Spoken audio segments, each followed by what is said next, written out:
Buenos días, buenas noches, queridos amigos, desde aquí, desde la ciudad de Bruselas, Bélgica. Hoy continuaremos esta serie de presentaciones. Hoy estaremos continuando hablando sobre el veneno del universalismo. Un tema muy interesante basado en los escritos del pastor Federico Bertuzzi en su famoso libro El despertar de las misiones. Esperamos que sea de bendición para todos ustedes. Bendiciones y bienvenidos. La obra de Dios, hecha a la manera de Dios, jamás carecerá de los recursos de Dios. Hudson Taylor. Nuestro objetivo por medio de este canal es ofrecer información y orientación referente a la obra misionera. Esperamos que cada video que ofrecemos resulte de edificación y bendición para sus vidas. A todos, bienvenidos hasta lo último de la tierra. El veneno del universalismo, parte 2. Vamos a hablar acerca de las falsas alternativas. Las variantes que se ofrecen no son pocas. Vamos a conocerlas. Por ejemplo, ellos se salvarán porque Dios los juzgará de acuerdo con su conciencia. Otros dicen que Dios les dará una oportunidad, sea por sueño, sea por visión, sea por ángel, o sea, después de la muerte. Otros proponen que Dios los juzgará tomando en cuenta su sinceridad y de acuerdo con la respuesta que habrían dado si hubieran tenido la oportunidad de oír. Por otra parte, hay quienes plantean el alcance de la obra expiatoria de Cristo es cósmico y por eso abarcará finalmente de manera universal a todos con su amor. También se dice que Dios es soberano, absoluto, para salvar a quien quiera y donde quiera, sin darnos explicaciones ni necesitar de ninguno de nosotros. También se dice que no debemos meternos a opinar sobre esto, porque no hay sustento bíblico para arribar a ninguna conclusión. En mayor o menor grado, cada una de estas alternativas responden antes que a una sana exégesis bibliotológica, a presupuesto y condicionamiento racionales, humanistas o sentimentales.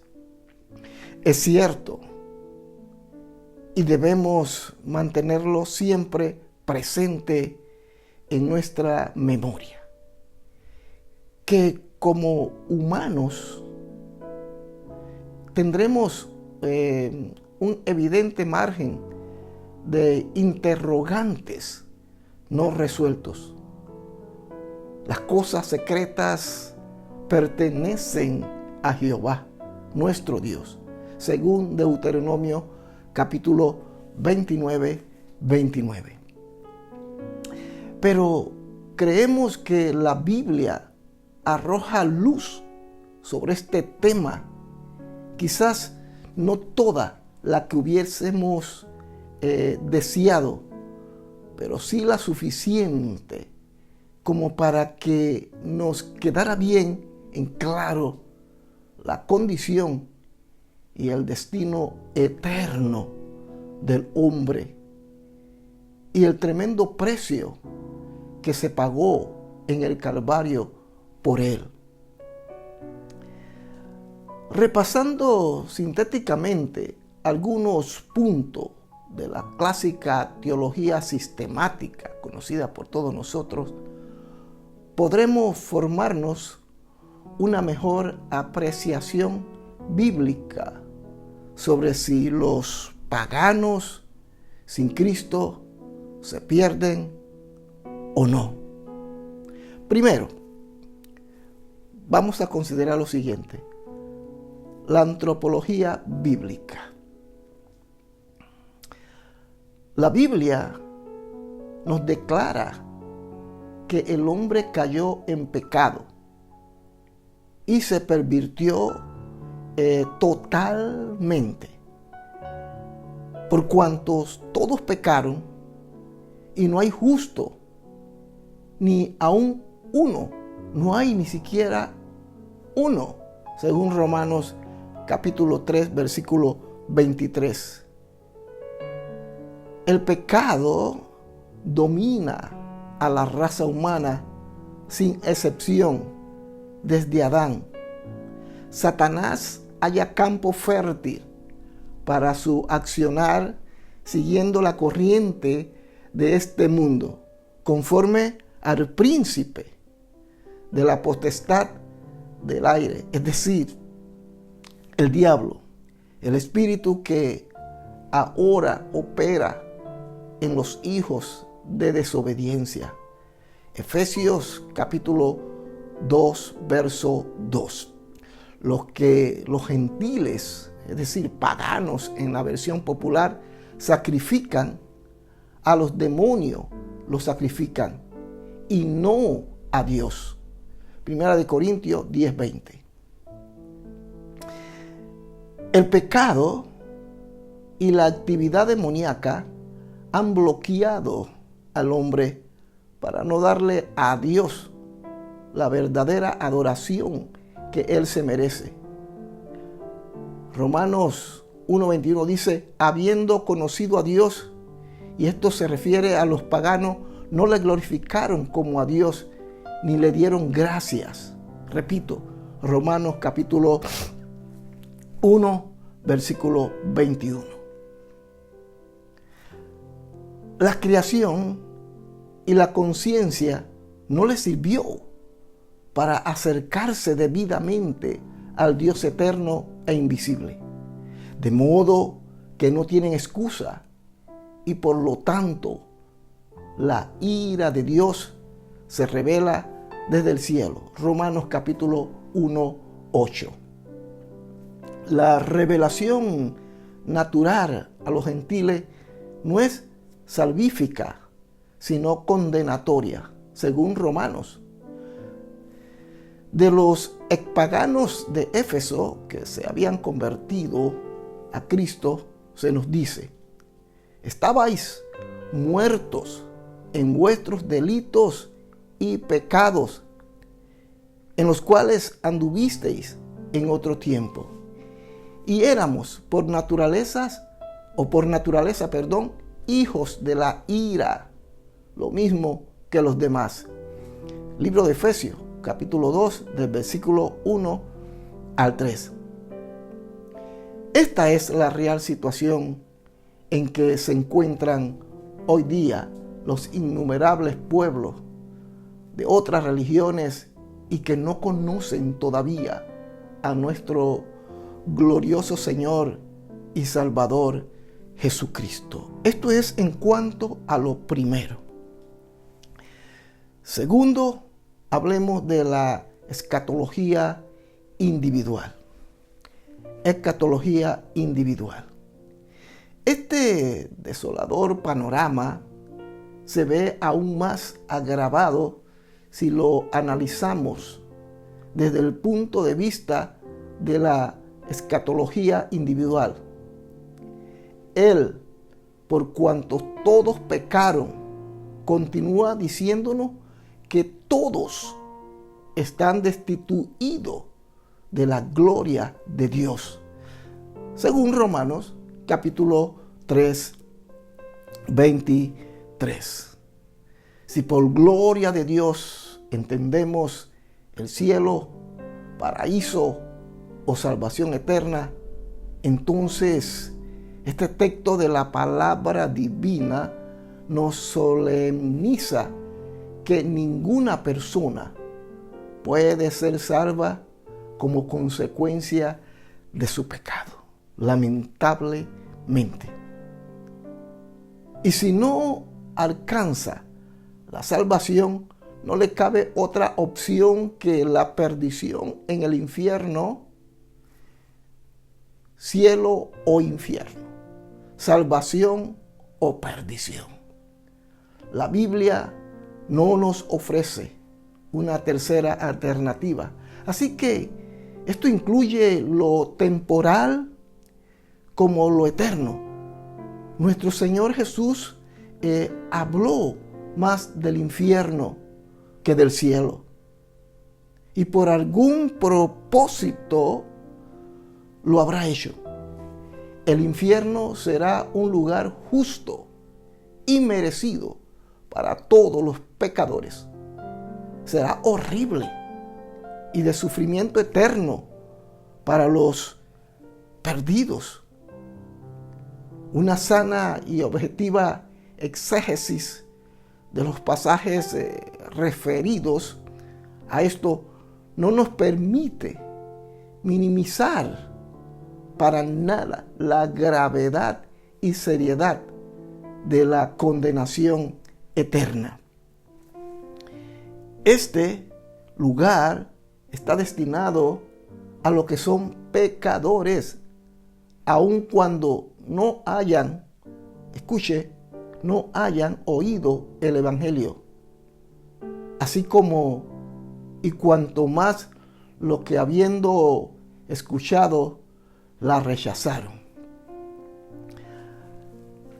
Alguien preguntó en cierta ocasión lo siguiente: ¿qué debo hacer para merecer el infierno? Nada fue la respuesta. Con quedarse así como está, si no nace de nuevo, se va al infierno. La contestación estaba en lo cierto.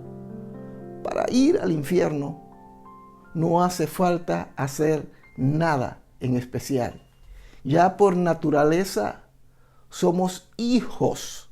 Escuche, ya por naturaleza somos hijos de ira. La ignorancia de la voluntad de Dios no nos exime del castigo. El que sin conocerlo hizo cosas dignas de azote será azotado. No obstante, entendemos que el castigo será proporcional a la luz recibida, porque aquel que conociendo no se prepara, ni hizo conforme a su voluntad, recibirá muchos azotes, mas el que sin conocerla será azotado poco. Eso lo encontramos en las Sagradas Escrituras, en el Evangelio, según San Lucas capítulo 12, verso 47 y verso 48.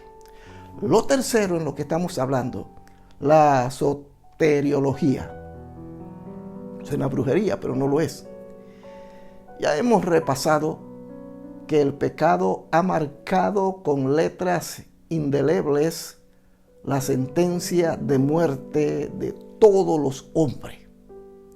Pero ahora, al entrar por un instante en la soteriología, veremos que la luz del plan eterno y salvífico de Dios comienza a alumbrar a la humanidad. Efectivamente, Dios planeó y llevó a cabo la salvación mediante el sacrificio expiatorio de su Hijo en la cruz del Calvario. Cristo vino a buscar y a salvar lo que se había perdido. Lucas capítulo 19, versículo 10. Por eso dice el tan conocido texto de Juan 3:16, porque de tal manera amó Dios al mundo que ha dado a su Hijo unigénito, para que todo aquel que en Él cree no se pierda. Un texto bíblico conocido por todos nosotros. El hombre ya está en peligro de perdición eterna. Y precisamente por causa de esta sentencia de perdición y movido por su amor eterno, Dios irrumpe en el espacio y el tiempo, enviando al Hijo en propiciación por el pecado. La palabra de Dios dice, mas Dios muestra su amor con nosotros o para con nosotros, en que siendo aún pecadores, Cristo murió por nosotros. Romanos capítulo 5, versículo 8. Tremenda y bendita verdad de un Dios infinitamente amoroso. No había otra alternativa para salvar al hombre. Y por eso tuvo Él que ser obediente hasta la muerte. Y muerte de cruz, según Filipenses capítulo 2, versículo 8. De hecho, los hombres no se pueden salvar haciendo buenas obras. Admitir esto sería legalismo. Tampoco se puede salvar obedeciendo a su conciencia, porque la misma está manchada por el pecado. El ser humano es totalmente incapaz de autorredimirse, y de allí se desprende la imperiosa necesidad de la venida del Hijo de Dios a este mundo. Siendo consecuente con textos muy conocidos, vamos a tocar esta parte, siendo consecuente con textos muy conocidos. Si no hubiera sido absolutamente imprescindible ante la justicia y santidad de Dios el sacrificio del Calvario para salvar a los pecadores malvados y perdidos, la pregunta es, ¿habría Él mandado a sufrir a su amado Hijo por los horrores de la muerte si los hombres en cualquier parte del mundo, aun cuando no hayan oído, se pueden salvar de alguna manera sin tener la imperiosa necesidad del perdón mediante la sangre de Cristo? ¿Para qué entonces, escuche, para qué entonces tan horrendo sacrificio? Si por la ley fuese la justicia, entonces por demás murió Cristo. Gálatas capítulo 2, verso 21. Si los animistas en las selvas o los hinduistas en el Ganges son pobres, inocentes que nunca escucharon las buenas nuevas y por eso se podrán salvar, ¿hasta qué punto estamos dispuestos a darle crédito a la aseveración del Señor a Nicodemo? ¿Qué dice este pasaje bíblico que vamos a citar? De cierto te digo solemnemente, inmutable verdad, que el que no naciere de nuevo no puede ver el reino de Dios. Juan 3:3. Y si no podrá ver el reino de Dios, es porque no puede entrar. Y si no puede entrar, tendrá que ir a otra parte. Y esta no es más que la condenación del infierno. Entonces, los hombres están perdidos, a menos, escuchen, a menos que experimenten en sus vidas el milagro del nuevo nacimiento, que es operado mediante el poder de la palabra y del Espíritu. y del Espíritu. Si Buda, Mahoma o Confucio han podido guiar siquiera un alma al cielo alguna vez, ¿cómo interpretamos y en ninguno hay salvación en otro? Porque no hay otro bajo el cielo, habla del nombre de Jesús dado a los hombres, en que podamos ser salvos. Libro de Hechos, capítulo 4, versículo 12. ¿Y qué del categórico nadie viene al Padre sino por mí? Juan 14, 6. Sí, toda la clara enseñanza del Nuevo Testamento muestra que Cristo es el único camino y que no hay otro. Jesús es el único camino y otro sería una mentira. Ahora también consideremos lo siguiente: ¿se pierden por no haber oído? Quizás el punto culminante de la discusión es el de la justicia de Dios. ¿Cómo puede Dios justo y amoroso condenar a sus criaturas por el simple hecho de que no hayan tenido la oportunidad de escuchar el Evangelio? Queda claro, escuche, queden claro que partimos de la absoluta justicia de Dios. El Dios de toda la tierra no ha de hacer lo que es justo. Génesis, capítulo 18, verso 25.